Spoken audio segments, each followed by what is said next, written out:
Tashi, Mark Warner from Mark Warner's Professional Martial Arts Academy. Just to let you know, I've been recently studying a lot of Pin Sum Wing Chun with Sifu Ron Williams. And we've been talking about a lot about the midline, the center line, the midline. So we're going to bring this into our Women's Self-Defense program today. But today, it's my turn to talk about the midline. Okay, sorry, Tashi Mark. Okay? Today we're going to talk about the midline. When we built our tools in our toolbox before, we did mention standing side on guard, okay? When you stand side on guard, you're protecting your midline. But we're going to talk about the midline on the attacker. Okay, there are some very, very vital spots, very important spots to think about. And you really do have to practice this. So you either have to practice in a mirror or on another person.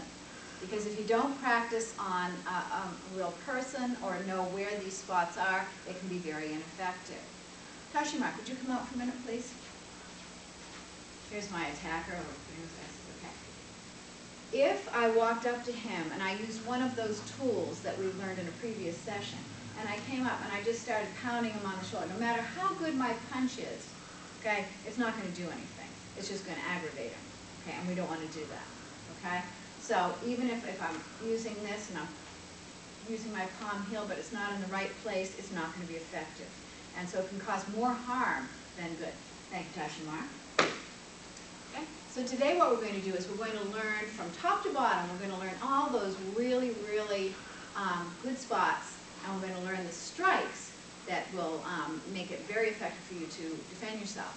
The number one place that I tell my self-defense people, the women that come to see me, I said, you know, think about the eyes. And they said, well, what do you mean think about the eyes? And I said, if a person can't see you, they're probably not going to continue with an attack.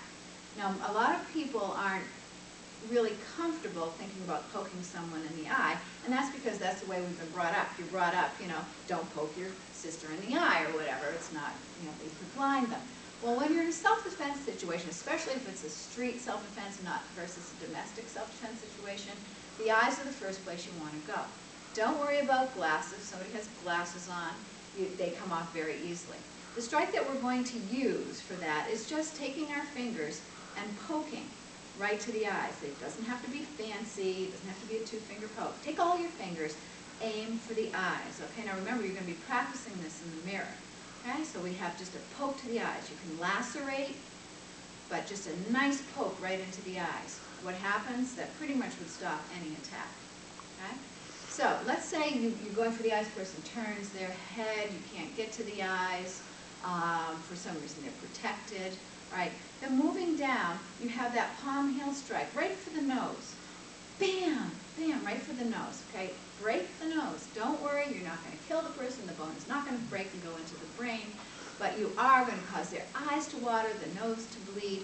Go for it. Right for the nose. Okay? Palm heel to the nose. So, eyes, nose. Now, you have a really tender place right here. If you take your fingers and you knock right on your philtrum right here, it hurts. There's a lot of nerves under there. Okay? What you're going to do is take a half. Okay, it's a leopard's paw. Instead of going all the way down for your fist, you're going to take your leopard's paw just like this. And again, you can practice on yourself. See how that feels. And don't worry if you can't in the heat of battle and you don't come out with leopard's paw. Give them a punch. Go right for the philtrum. Okay, just like that. Philtrum. So we have eyes, nose, philtrum. Okay, now this nice sweet spot down here. When you hear about people being hit in the sweet spot, or you watch a boxing match, a lot of times you'll see the person's head go like this, and then they fall. You'll say, wow, it was just one punch. Well, this is a knockout place. So what you want to do on yourself, you want to find that place. So you want to come right down your jawbone and go right here and just manipulate a little bit, and you'll feel that nice tender place. Okay, take that fist that you learned and just bam, right into that sweet spot. Okay, so we have eyes, nose, philtrum, sweet spot, right here. And the more you kind of can feel them on yourself, the better off you'll be. Remember, you're practicing these in the mirror or on a person. Traveling down the midline, you have right here, got your old solar plexus. You also have the xiphoid process, which is a bony protuberance right there. And if you take this that you learned and you put it sideways and go right into that place right there, okay, it's a very effective stop. Okay. Now we come to our knee and the groin. Many women think, oh, you know, I'll just kick them in the groin, I'll knee them in the groin. Well, it's not really the first place you want to think about, at least in this application. Okay? You want to bring that knee into the groin, but it would be a follow-up. Okay? It's after you've done other techniques, bring that knee into the groin. Then we talked about, in a previous episode, some of our kicks, and we said they can be simple. Squash right on the top of the foot.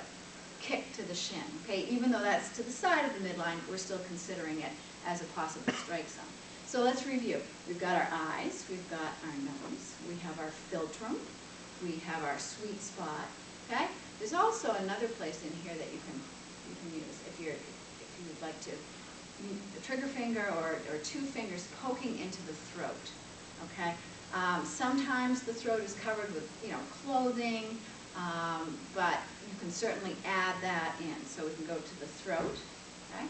Now we've got our solar plexus. I don't worry about collarbones. If you smash a collarbone, that's fine, but it's not a primary target. You've got your groin, and then you have stepping on the top of the foot or kicking to the shin. So those are your basic, that's the basic midline, and we'll address in another day, we'll address combinations and techniques that incorporate the midline. Thank you, and have a great day.